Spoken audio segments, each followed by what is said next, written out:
Jake inhaled the crisp morning air as he stepped onto his grandpa's porch. The scent of freshly cut grass and old wood mixed with the faint aroma of coffee drifting from inside. This house, this small corner of the world, was where his grandfather, Frank, had built his life after returning from the war. It was a modest home, but its true pride stood right by the entrance.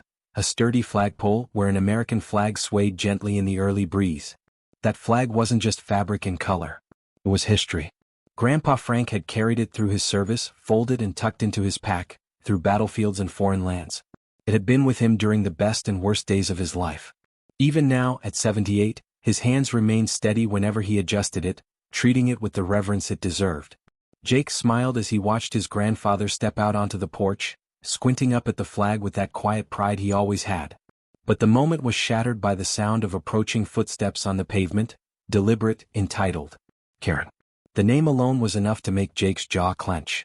She was the self-appointed queen of the neighborhood, ruling the HOA with an iron grip and a clipboard full of arbitrary rules.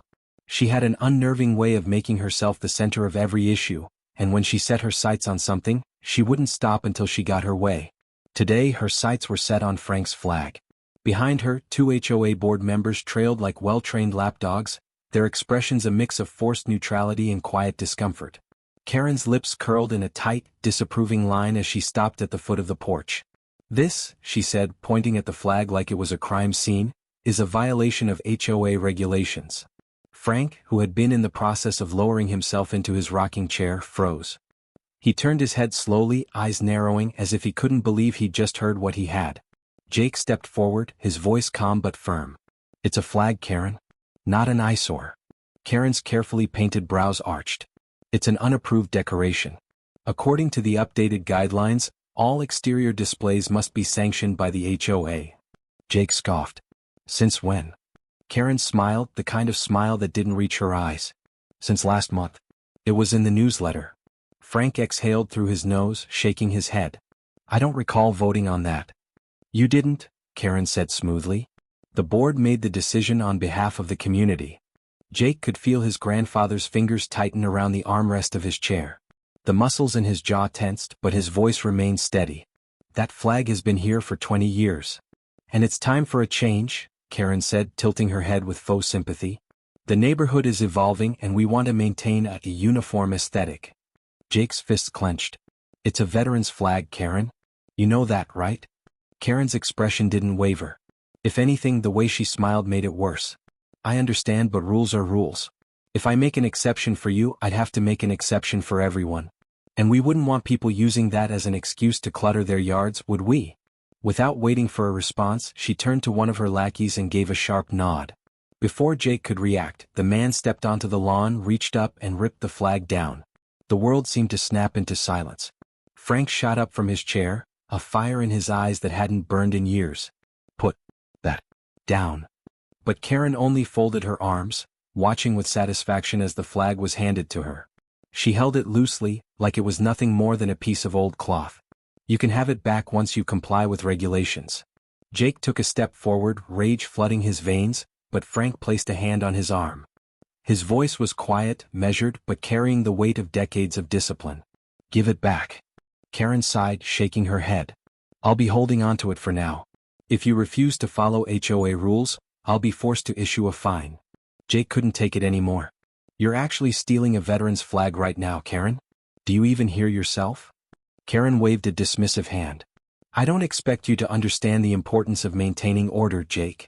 Your generation is all about rebellion. But there are rules." Jake could feel his pulse hammering behind his ears. He wanted to do something, yell, grab the flag, something, but he knew Karen. She was waiting for an excuse to escalate this, to turn it into a scene where she could play the victim. And so he did the hardest thing he'd ever done. He stayed still. Karen gave a satisfied nod and turned on her heel, walking back to her car.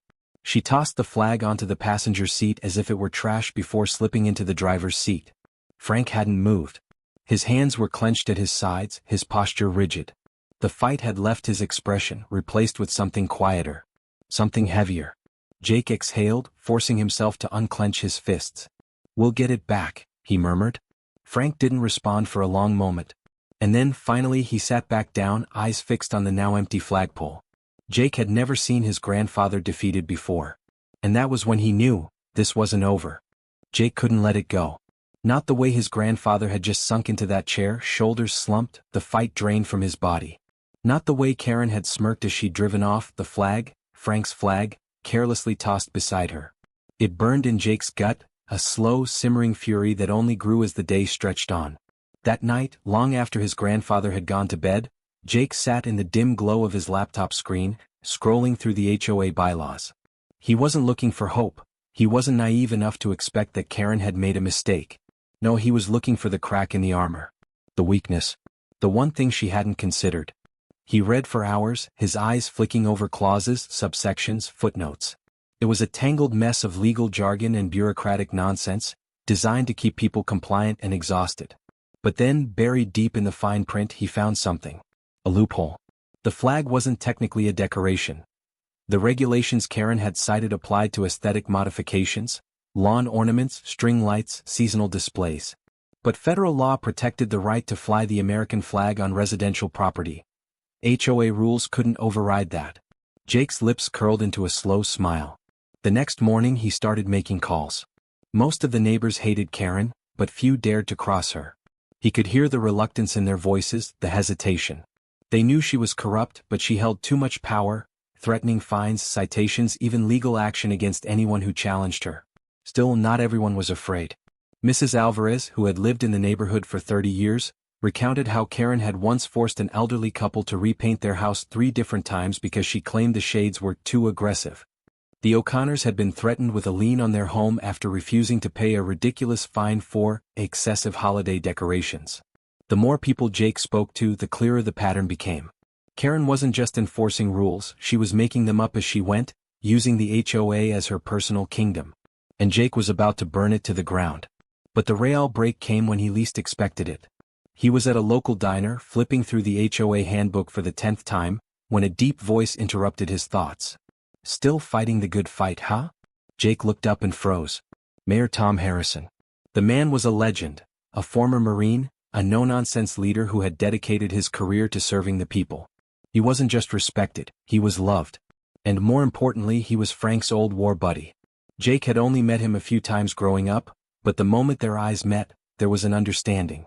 Tom pulled out a chair, settled in, and leaned forward. "I heard what happened." His voice was calm, but there was a sharp edge underneath. "Karen took Frank's flag?" Jake nodded. "She claims it violates HOA regulations." Tom exhaled, shaking his head. "She's been running that place like a damn dictatorship for years. People complain, but they don't fight back. They're afraid." Tom's eyes darkened. "They shouldn't have to be." Pause. Then the ghost of a smile tugged at his lips. "So what's the plan?" Jake leaned forward. "We expose her. Publicly. But first we need to stack the deck. I found a loophole in the HOA bylaws. If we challenge her legally and make enough noise, she'll have no choice but to back down." Tom nodded slowly. "You thinking media?" Jake's grin was sharp. "And social media. Karen loves control. So let's take it away from her." Tom chuckled. "I like the way you think." Over the next 2 days, Jake worked nonstop. He built a case, collecting testimonies, documents, even HOA financial records. And what he found was even worse than he expected. Karen wasn't just power-hungry, she was stealing. She'd been funneling HOA funds into personal expenses, hiding the transactions under vague maintenance fees. Jake stared at the evidence, adrenaline surging. This wasn't just about a flag anymore. This was about justice. And Karen had no idea what was coming. The morning air was thick with anticipation. Jake stood at the edge of his grandfather's porch, phone in hand, watching as the neighborhood slowly awakened. The plan was in motion, the pieces carefully set into place. Now it was just a matter of waiting for the right moment to strike. His grandfather sat beside him, staring at the bare flagpole with a look that cut Jake to his core. There was no anger in Frank's expression, no bitterness, just quiet acceptance, the kind that came from decades of knowing life didn't always deal fair hands. But Jake wasn't about to let this go unanswered. His phone vibrated. "Tom. We're set." The mayor's voice came through, steady and calm. "I made some calls. Local reporters are interested. You ready to make some noise?" Jake exhaled slowly, his grip tightening around the phone. "More than ready." Tom chuckled. "Good. Because Karen's about to have a very, very bad day." The first move came swift and brutal. Jake uploaded everything. the testimonies, the financial records, even a side-by-side comparison of HOA expenses versus Karen's sudden string of vacations. A pristine timeline of misuse of funds, abuse of power, and deliberate targeting of residents. Then he sent it everywhere. Facebook, Nextdoor, local forums, news tip lines. The response was immediate. People were furious. Comments flooded in, neighbors sharing their own stories of Karen's tyranny. By noon, the first news van rolled into the neighborhood. And that's when the real fun began. Karen didn't notice at first. She was too busy marching toward Frank's house, flanked by her usual entourage of HOA board members. Her heels clicked against the pavement with the certainty of someone who had never truly faced consequences. She barely spared Jake a glance as she came to a stop at the porch. "Frank," she said, all sugary politeness laced with condescension, "I see you still haven't removed the flagpole. I'm afraid that's another violation." Frank lifted his gaze, slow and measured. "Haven't had the time." Karen sked. "Well, I hate to do this, but I'll be issuing another fine. If it goes unpaid, we may have to take legal action." Jake's voice cut through the air like a knife. "Funny," he said, tilting his head. "I was just about to say the same thing to you." Karen's eyes snapped to him, irritation flickering across her face. "Excuse me?" Jake turned his phone screen toward her, the incriminating financial records bright and damning. Her smirk faltered. "You've been using HOA funds to pay for personal expenses," Jake said, his voice carrying through the quiet street. "Filing them under neighborhood beautification, while treating yourself to five-star getaways." He took a step forward. "Tell me, Karen, what part of the neighborhood did you beautify in the Bahamas?" A ripple of whispers spread through the growing crowd. Karen's face paled for a fraction of a second before she scoffed. "This is ridiculous. Those records are private." "Not anymore," Jake shot back. "They're public now. Every homeowner in this neighborhood has the right to see where their money is going." Karen's composure cracked. "That's enough." "Is it?" The new voice made her freeze. Mayor Tom Harrison stepped onto the scene like a force of nature. The reporters followed in his wake, cameras rolling, microphones raised. Karen visibly stiffened. "Mrs. Wellington," Tom said, his tone as smooth as ever, but carrying the unmistakable weight of authority, "I'd love to hear your explanation for these transactions." Karen opened her mouth, but the words didn't come. The crowd waited. The cameras waited. And in that suffocating silence, the weight of her downfall settled on her shoulders. Karen's breath came short and shallow as the cameras closed in, their unblinking eyes capturing every moment of her unraveling. The tight veneer of control she had spent years crafting was slipping, her carefully constructed empire crumbling under the weight of undeniable proof. Jake stood tall, arms crossed, watching the panic bloom in her expression. He had seen this moment play out in his head 1,000 times, but nothing compared to watching Karen Wellington realize she was finished. She cleared her throat, attempting to summon her usual haughty tone. This is a gross misunderstanding," she stammered, her gaze darting between the mayor and the growing crowd. "These claims are absurd. That information was obtained illegally." Tom raised an unimpressed brow. "The people have a right to know where their HOA fees are going. And from where I'm standing, it looks like they've been funding your personal vacations, shopping sprees, and, what's this? A luxury spa membership." He shook his head.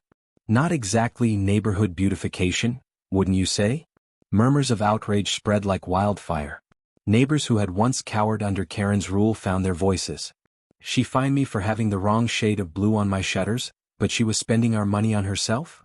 I had to pay $300 for a yard violation, because my grass was an inch too long. Where did that money go, Karen?" Karen's lips tightened as her last shred of composure frayed. Jake let the moment breathe. Let her feel the weight of the community turning against her. Then he stepped closer. "And then there's the matter of my grandfather's flag." Karen stiffened. Jake's voice was even but sharp. "You stole from a veteran. A man who served this country with honor. You took something sacred from him, not because of any real rule but because you wanted to prove that you could." He tilted his head. "So tell me, Karen, where is it?" Silence. The crowd pressed in.